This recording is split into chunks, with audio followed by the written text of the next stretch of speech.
Record News Rural. Oferecimento. Bradesco, de ponta a ponta é com o Bradesco que o agro conta. Micro Essentials da Mosaic, NPS em grânulo único.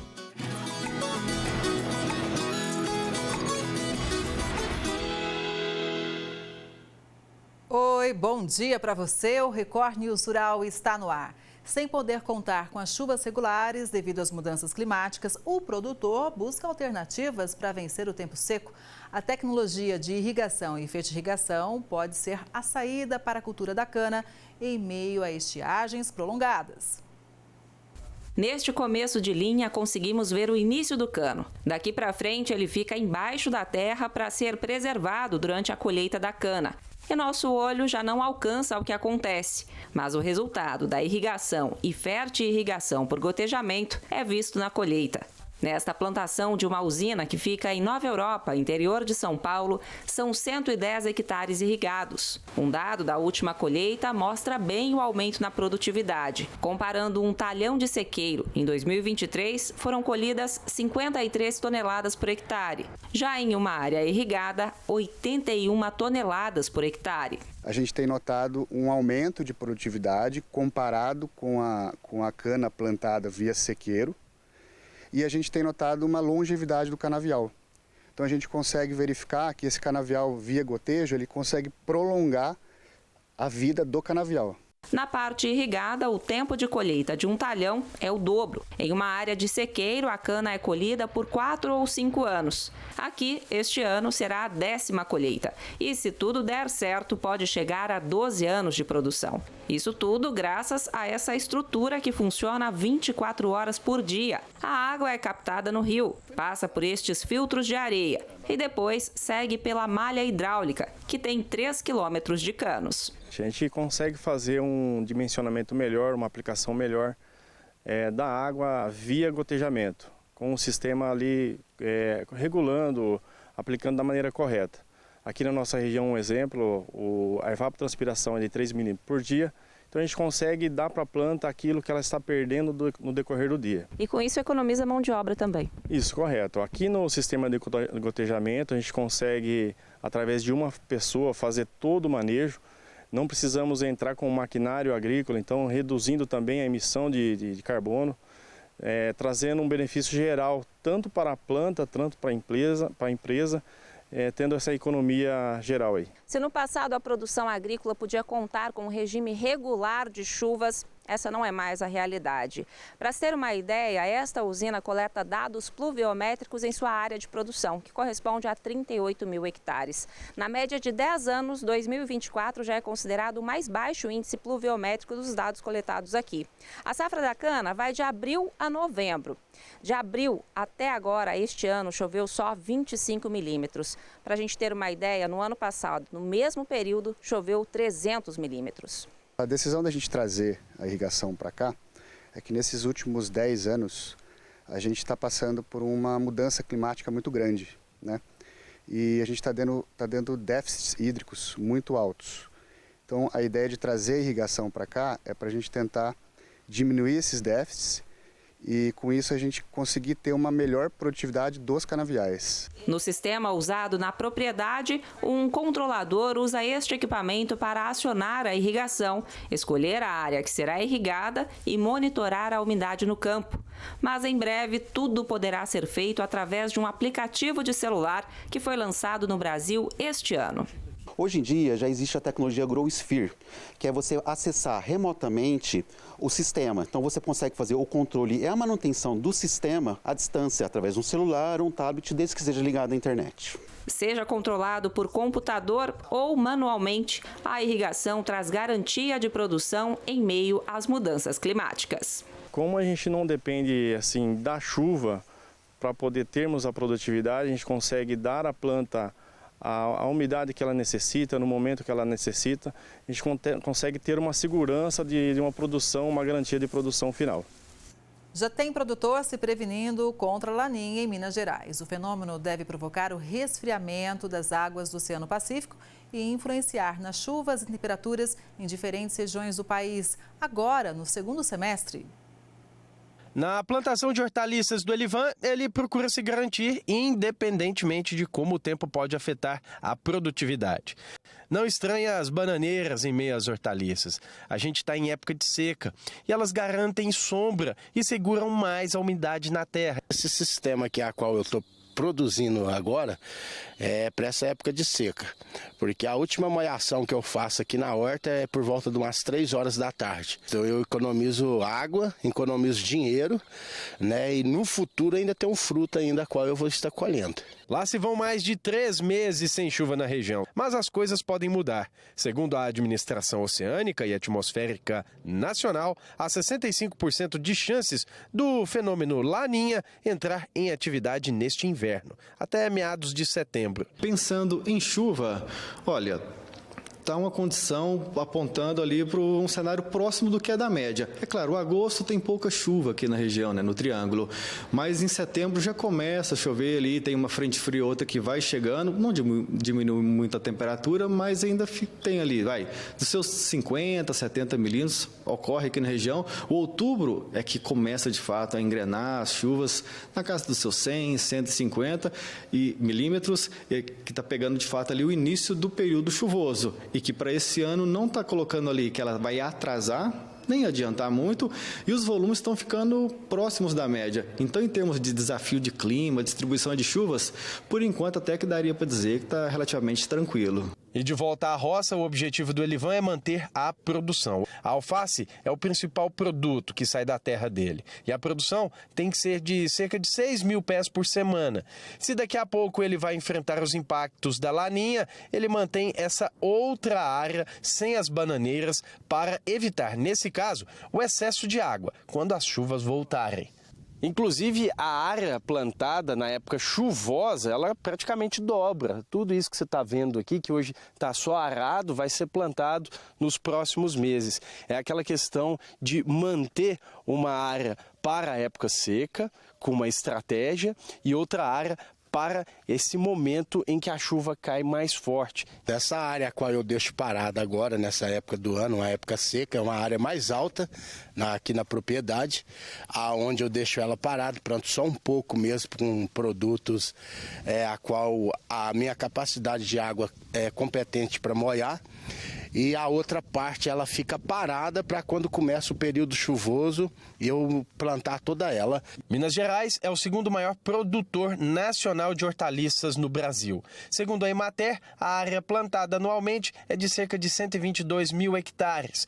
E a produção está em torno de 3 milhões e 600 mil toneladas. São aproximadamente 75 mil produtores de hortaliças em Minas, sendo que 70 mil são agricultores familiares, segmento responsável por 42% da produção. O seu planejamento agrícola, pensando em fazer, no caso do horticultor, pensando em várias culturas, em mais de 2 a 3 ciclos de culturas durante o ano, ele precisa também ajustar não só o suprimento, mas o uso racional da água, ofertando para a cultura de acordo com os parâmetros técnicos em função do crescimento, em função do estágio fenológico dessa cultura. O cenário sobre a laninha e a influência dela nas chuvas e também nas temperaturas deve ser seguido de perto. Nada impede que a atual previsão possa sofrer alguma mudança. Essa é uma previsão de um pouco mais curto prazo, tem que ir acompanhando quando for no período. Quando a gente está olhando agora mais distante, a gente olha ali um comportamento próximo da média. Não dá para saber se tem, por exemplo, um veranico, 10 dias sem chover. Mas o sinal, mais uma vez, nessa questão, não está tão difícil em termos de chuva. A temperatura que pode ser um pouco mais desafiadora, junto com a umidade que vai continuar baixa até o início da chuva. Produtores buscam a industrialização para comercializar a produção e melhorar o faturamento. É o caso das agroindústrias, que, quando regulamentadas, podem fabricar novos produtos e, claro, aumentar o valor agregado. Vamos entender, então, como funciona o processo. Na Fazenda Sonata, o trabalho é totalmente artesanal.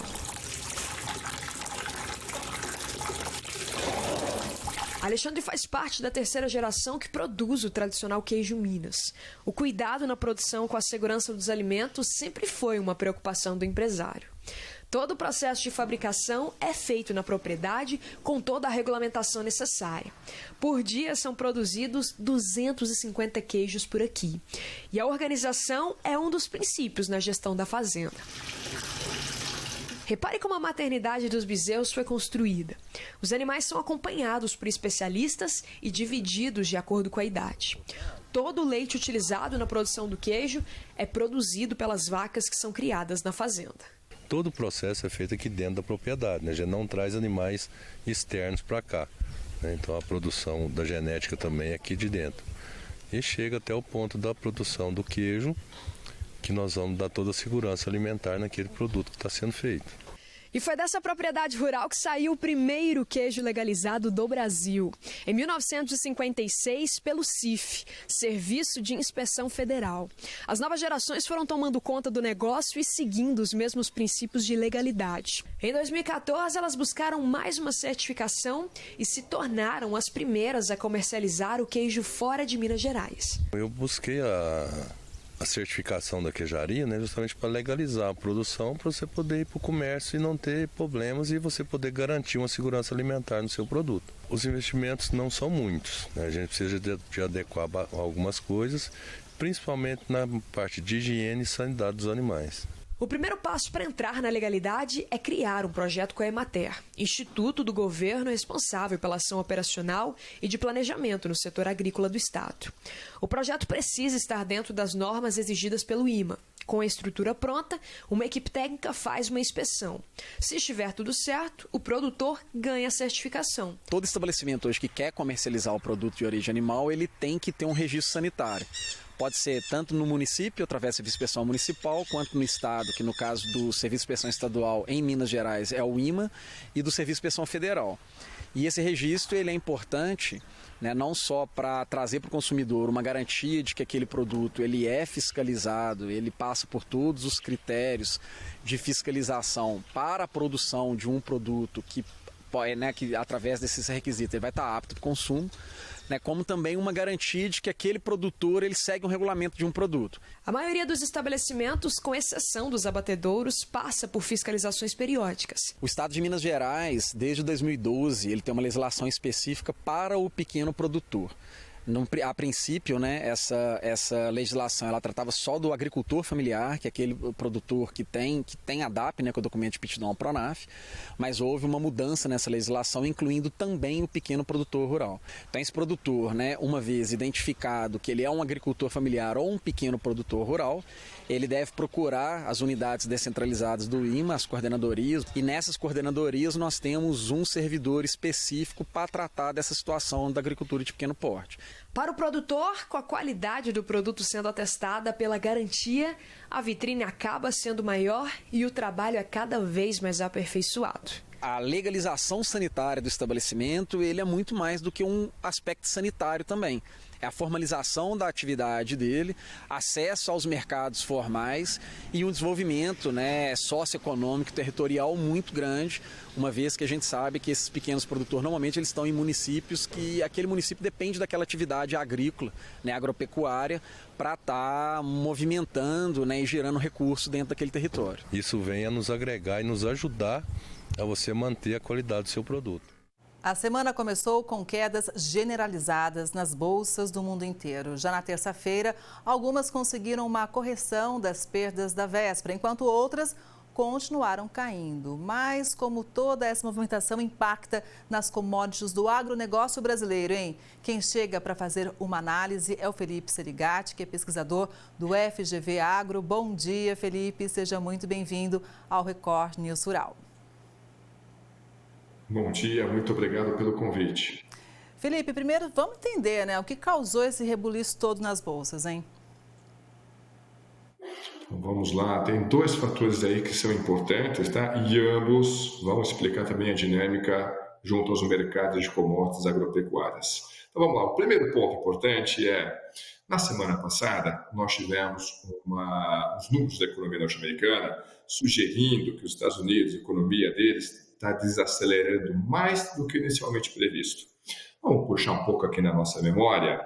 Os Estados Unidos, mas não só os Estados Unidos, uma parte do mundo, batalhou, principalmente em 2022, 2023, contra uma inflação muito elevada para o que aquelas economias estavam acostumadas. Tiveram que subir bastante a taxa de juros. E como é que a gente faz para segurar a inflação? Justamente desaquecendo a economia.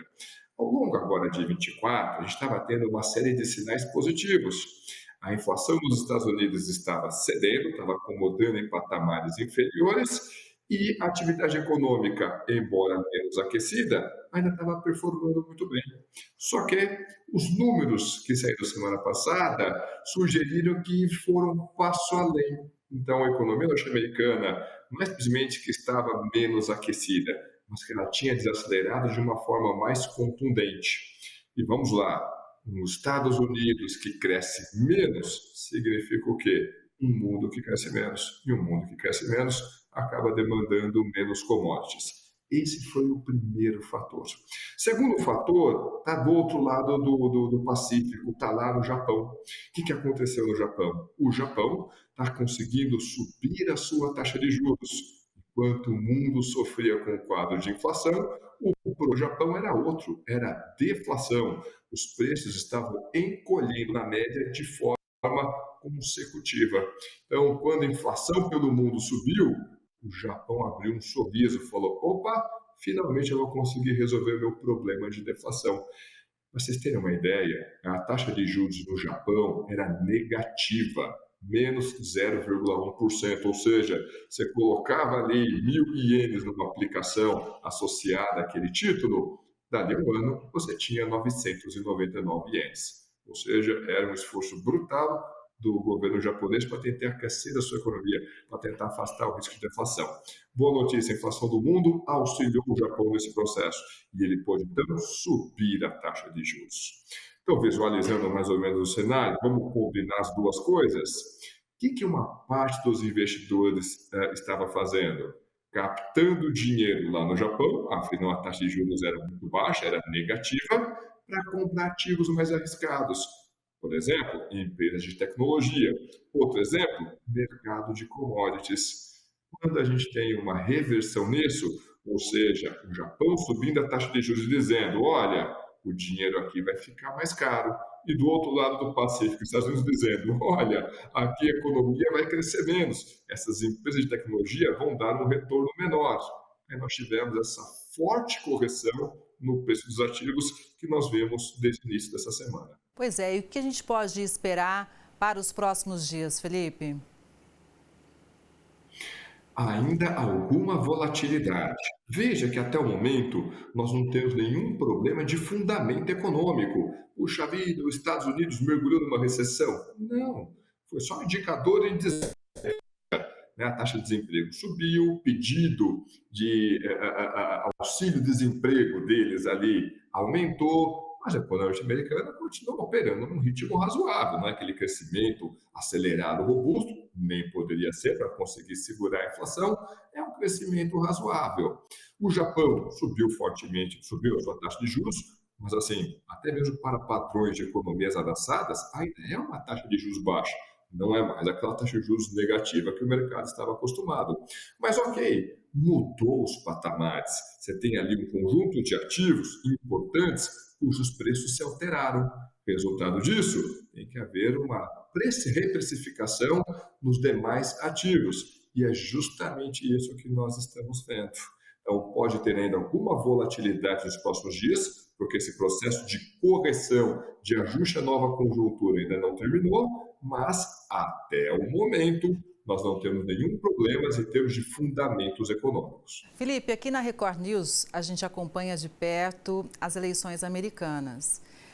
Se Kamala Harris ganhar ou Trump ganhar, como é que fica a situação fiscal dos Estados Unidos, já que realmente é um país fundamental que impacta no mundo todo?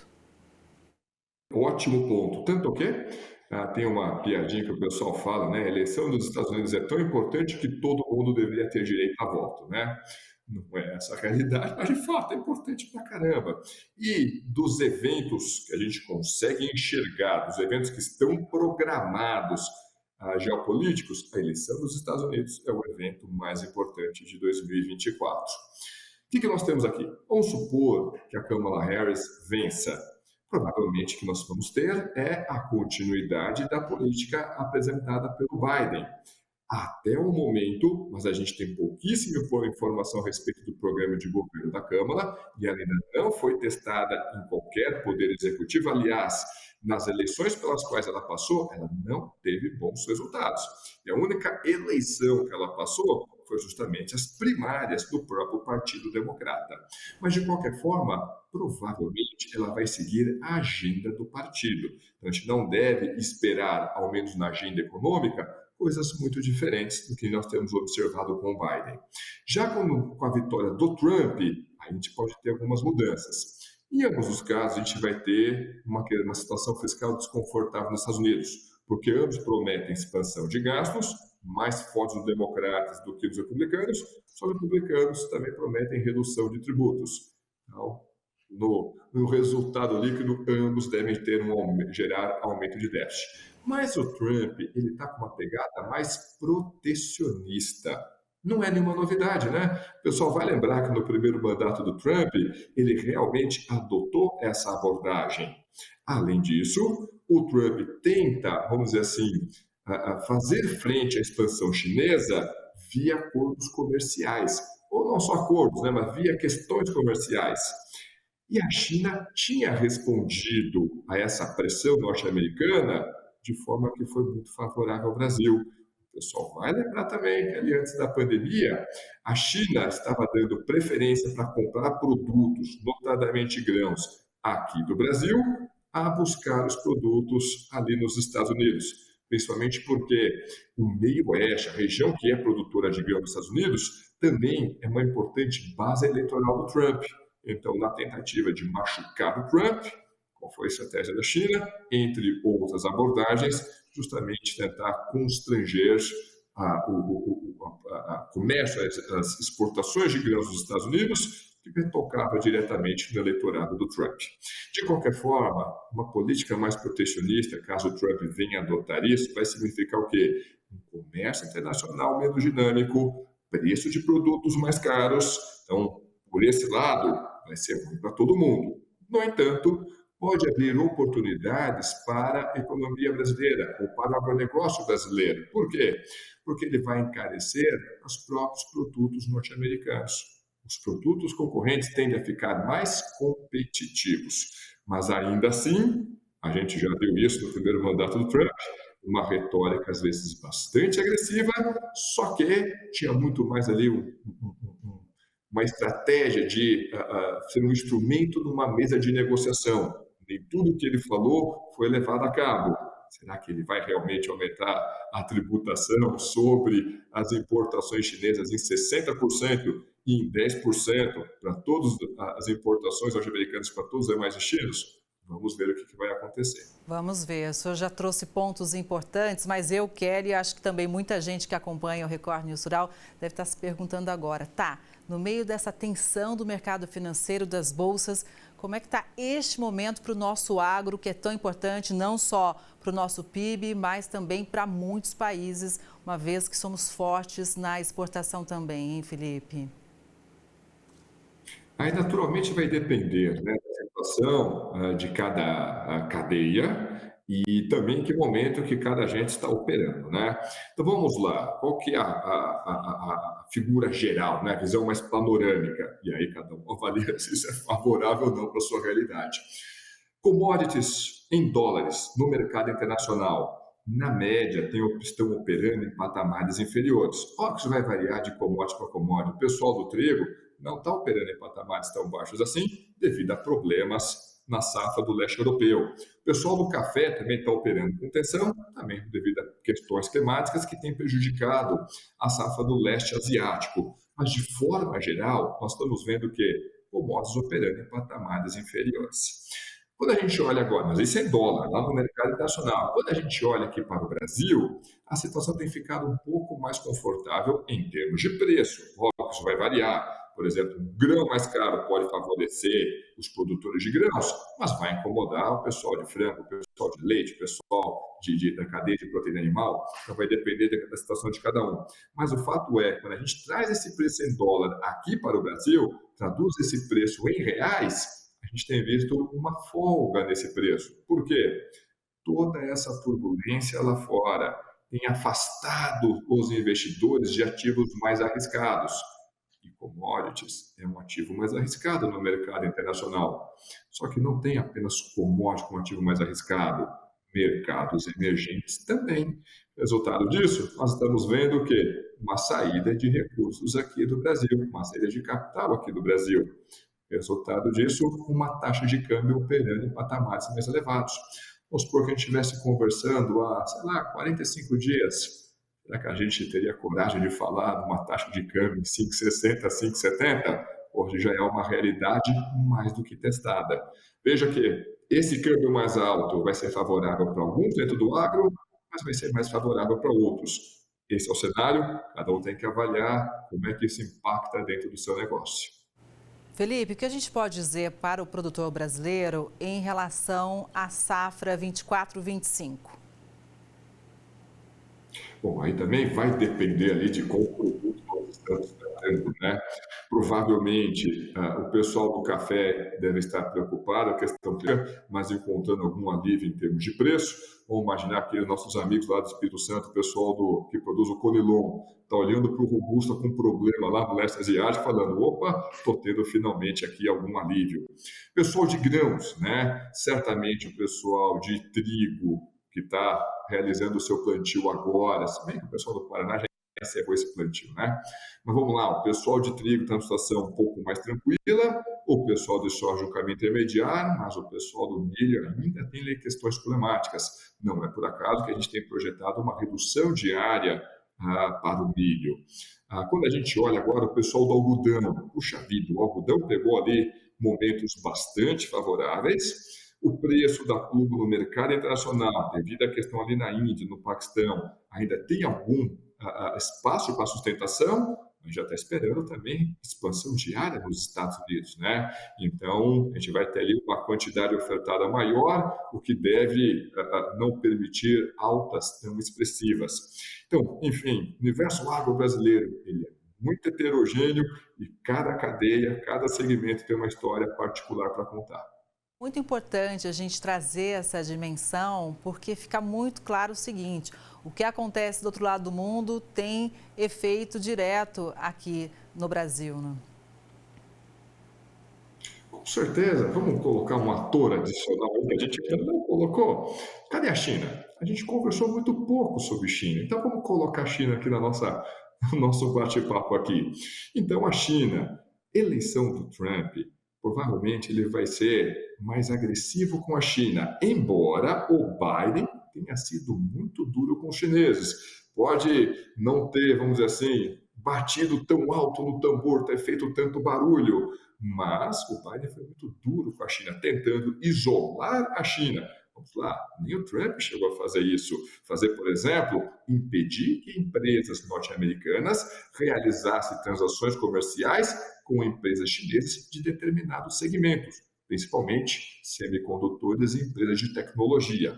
Vamos lá, então a China está sendo isolada, ou o bloco ocidental está tentando isolar ou reduzir a sua dependência da economia chinesa. De novo, dependendo como o Brasil operar, isso pode gerar oportunidades para nós, o que pode ser uma boa notícia.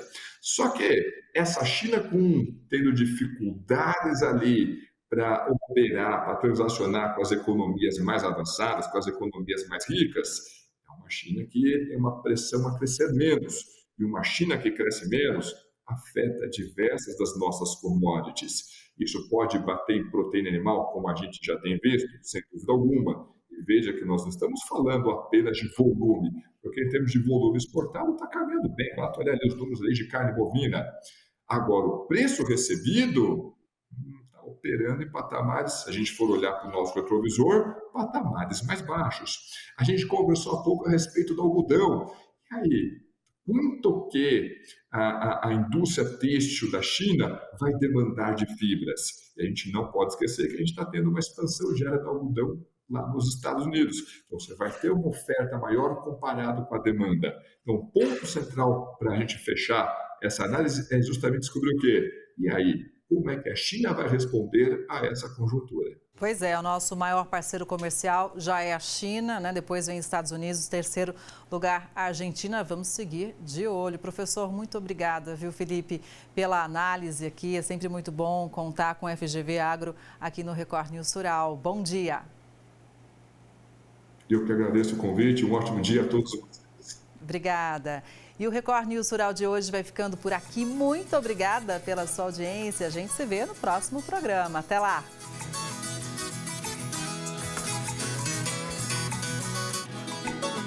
Record News Rural. Oferecimento. Bradesco. De ponta a ponta é com o Bradesco que o agro conta. Micro Essentials da Mosaic. NPS em grânulo único.